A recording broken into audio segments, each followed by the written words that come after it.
Hi community, welcome. My name is Kristin Skelton. I'm the founder of Bud Funding, and here we're all about sustainable education. And in this video, I'm going to be talking about 10 everyday sustainability hacks.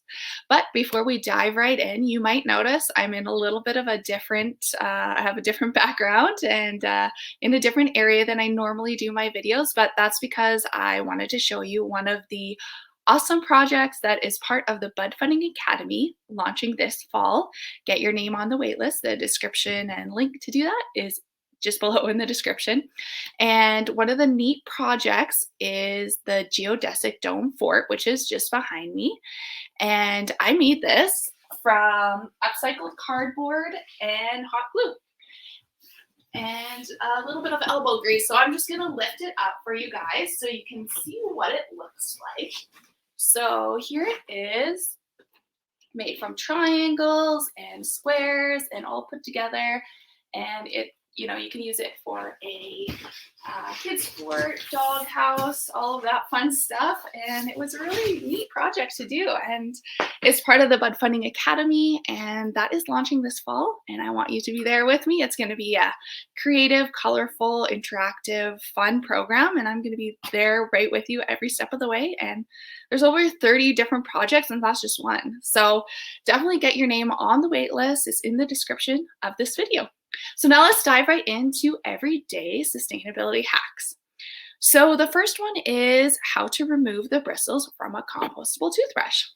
So when I first started using these, I thought that I could just throw this whole thing in the composter and I was good to go.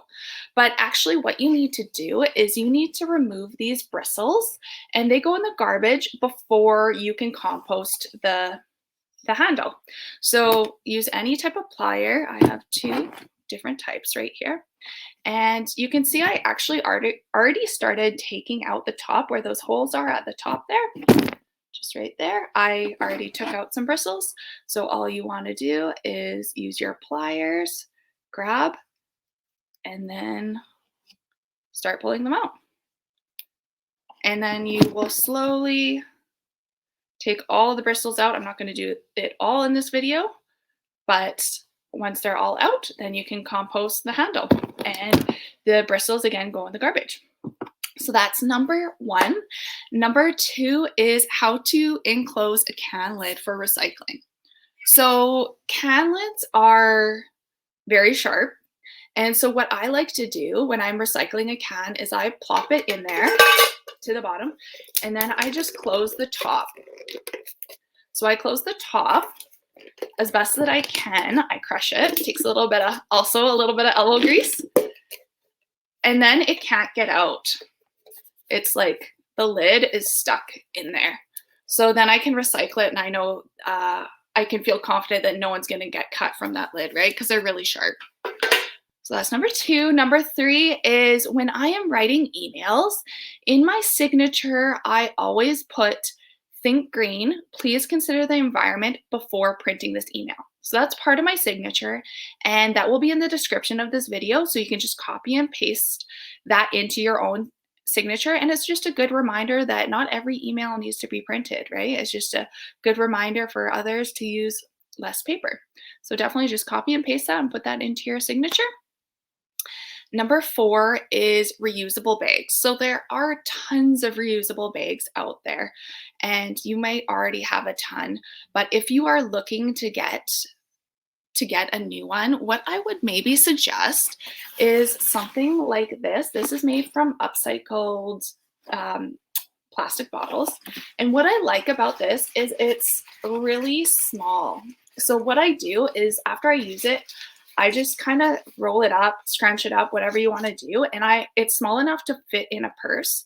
So I like to put this in a purse, backpack, bag, and just keep it in there. So you always have it there. So you're never at a store and you're like, oh, I forgot my bag, So this is why I like this. Is it's small, it's compact. You can put it anywhere, as opposed to something that's a bit bigger and bulkier. This one is, you can't do that, right? But so if you're in the market to get one, I would recommend getting a small one that after you use it, you put it back in your purse so you always have it with you. Your purse, your car, your backpack, any of those bags. But a hack for this one, for something a little bit bigger, is after you're done using it, put it at the front door for the next time you're going to leave, or put it in your car so you always have it with you. But the other one is just a little bit smaller, compactor, so it's easier to use so you don't forget it. Number 5 is skip wishful recycling. So you don't want to kind of throw everything in your recycling bin and hope for the best. You really want to look at your community's guidelines when it comes to recycling, because there's a lot of things that actually can't be recycled, and then it's kind of clogging up the facility. For example, for where I'm at, I know that the kind of crunchy cereal plastic bag that's inside the box, that actually can't be recycled. And when I'm recycling plastic bags, they all have to be bunched together with a clear plastic bag on the outside tied in a knot.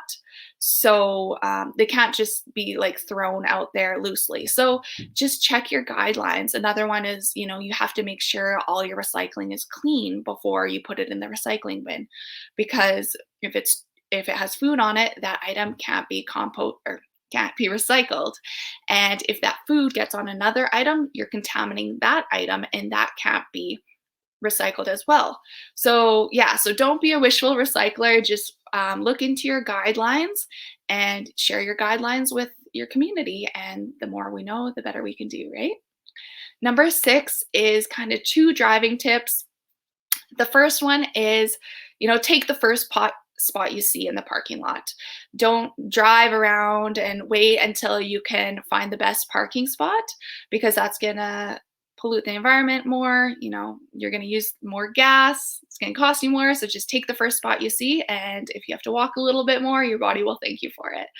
And the second one is easy on the acceleration. So the more you accelerate, the faster you will go to the gas station. So again, we want to accelerate less, so we are using less gas and polluting the environment less as well.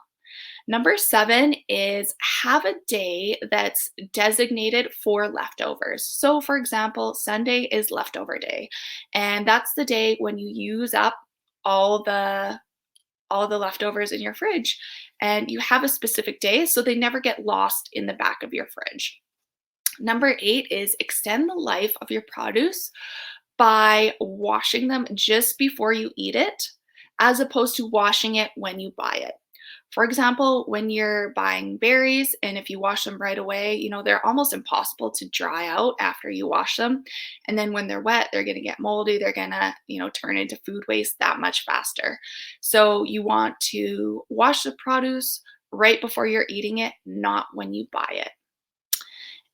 Number 9, when gift giving. So I know, of course, holidays is a big gift giving time, but there's also birthdays, weddings, anniversaries, all that good stuff.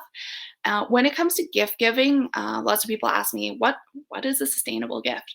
So the best thing I would say would be something consumable, something that you're not going to give them and it's going to potentially turn into trash. So for example, a really nice bottle of wine, some nice tea, delicious olive oil, maybe a concert ticket, ticket, something that they can use, right? Some sort of membership. Again, something that they can use. It's not going to be an item that they're going to use for a while and then they're going to donate, which isn't bad, but again, it's still making more trash eventually.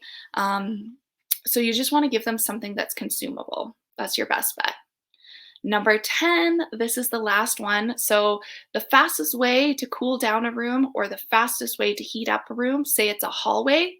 If you want to cool down the hallway, make sure all the doors are closed so it's a smaller space to cool.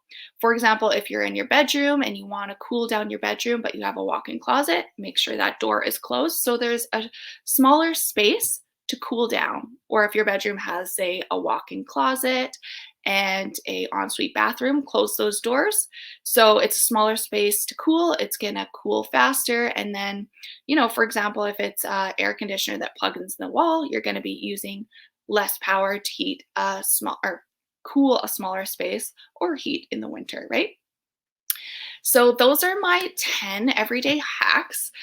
Do you have others? Let me know in the comments, because when you share with me, you also share with this community, and it's great to always learn. And I'm super excited for the Bud Funding Academy launching this fall. So get your name on the wait list. It's going to be creative, colorful, interactive. That project was super fun. It's going to be an awesome community, and I can't wait to be there right with you every step of the way. And of course, if you can share this video, uh, that's a great way to spread the word of sustainability as well. So I just want to thank each and every one of you so much for being here, so much for being part of the community. I'm super grateful for all of you. Have a great day, and I will see you next Wednesday. Bye for now.